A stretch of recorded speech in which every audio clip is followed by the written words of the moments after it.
नमस्कार, मी Ujjwala बैसाने. Yes Marathi news मध्ये आपलं स्वागत. आता पाहूया एक स्पेशल रिपोर्ट. ठेकेदारांचं काम संथ गतीने सुरू. सार्वजनिक बांधकाम विभाग मुख्य अधिकाऱ्यांचे दुर्लक्ष. वसमत शहरात सध्या जोरदार विकास कामांचा धूमधडाका लावला आहे. छत्रपती शिवाजी महाराज चौक ते गवली मारुती मंदिर, नांदेड रोड, आसेगाव चौक, प्रमुख बाजारपेठेचे महामार्ग, नांदेड ते परभणीकडे जाणारा रस्ता खोदून ठेवल्याने नागरिकांना वाहतूक कोंडीचा सामना करावा लागत आहे. गेले कित्येक दिवस रस्ते खोदून ठेवून काम संथ गतीने सुरू आहे. या ठेकेदारांकडे सार्वजनिक बांधकाम विभाग तसे मुख्य अधिकारी दुर्लक्ष करीत आहेत, असा आरोप नागरिकांनी केलेला आहे. त्यामुळे नागरिकांना व व्यापाऱ्यांना आर्थिक भुर्दंड सोसावा लागत आहे. वसमत मुख्य महामार्ग रस्त्याचे काम व रस्त्यावर नवीन जलवाहिनी टाकण्यासाठी ठेकेदार रस्ते खोदून ठेवत आहे. अनेक दिवस हे खोदलेले रस्ते तसेच आहेत.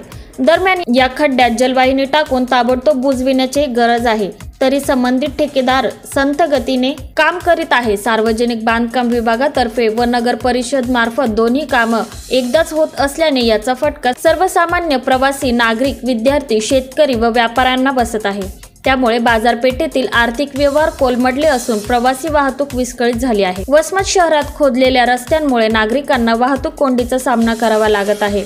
या रस्त्यावर माती, खडी पसरल्याने अनेकदा दुचाकीस्वार दुचाकींना अपघात होऊन जखमी झाले आहेत. तरी सुद्धा या कामात सार्वजनिक बांधकाम विभागाचे व नगर परिषद वसमत मुख्य अधिकारी हे दुर्लक्ष करीत आहेत. जनतेला वेठीस धरण्याचं काम होताना दिसून येत आहे. तरी लवकरात लवकर ही कामे पूर्ण करावीत अशी मागणी नागरिकांनी केली आहे. आपण पाहू शकता वसमत शहरामध्ये हे जे काम रस्ते जे चालू आहेत त्या कामाचा सर्वसामान्य जनतेवर बेहाल होत आहे. जनता ही बेहाल होत आहे या कामामुळे. कारण हे जे काम चालू आहे त्या बाजूला बस स्टँडचेही काम चालू करण्यात आलेलं आहे. तसंच वसमत नगर परिषदेतर्फे पाईपलाईनचेही काम या ठिकाणी चालू आहे. बस स्टँड परिसरामध्ये पूर्ण शेतकरी लोक बी बियाण्याचे काम, शेतीचे बी बियाण्याचे काम चालू असल्यामुळे बी बियाणे खते घेण्यासाठी येत आहेत. त्यामुळं त्यांनाही त्रास होत आहे. तसेच शाळकरी विद्यार्थी असतील यांनाही ह्या खोदकामामुळे, या बांधकामामुळे त्रास होत आहे. माझं असं म्हणणं आहे की सर्वसामान्य जनतेला जो त्रास होत आहे त्याबद्दल गुत्तेदाराने याची दक्षता घ्यावी व सायंकाळी हे जे काम सुरू केलं तर त्यामुळे थोडासा काही फरक पडेल. तसेच या ठिकाणी या कामामुळे इतकं भयानक परिस्थितीमध्ये ट्रॅफिक होत आहे की पैदल जाणाऱ्या येणाऱ्याला सुद्धा या गोष्टीचा त्रास होत आहे.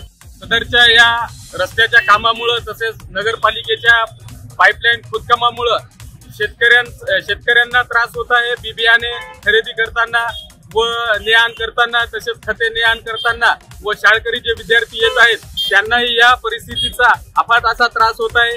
शाळकरी विद्यार्थ्यांना ये-जा करण्यासाठी बरेचसे काही प्रॉब्लेम येत आहेत. ऍक्सिडेंट होण्याचे प्रमाण आहे. ट्रॅफिक पूर्ण जाम होत आहे.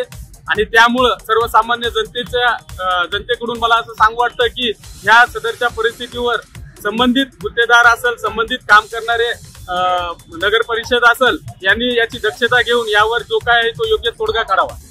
येस मराठीसाठी तालुका प्रतिनिधी हरनाम सिंग चव्हाण, हिंगोली. अशा प्रकारच्या ताज्या घडामोडींसाठी येस मराठी न्यूज यूट्यूब चॅनलला लाईक करा, शेअर करा आणि सबस्क्राईब करा आणि बघत रहा येस मराठी न्यूज.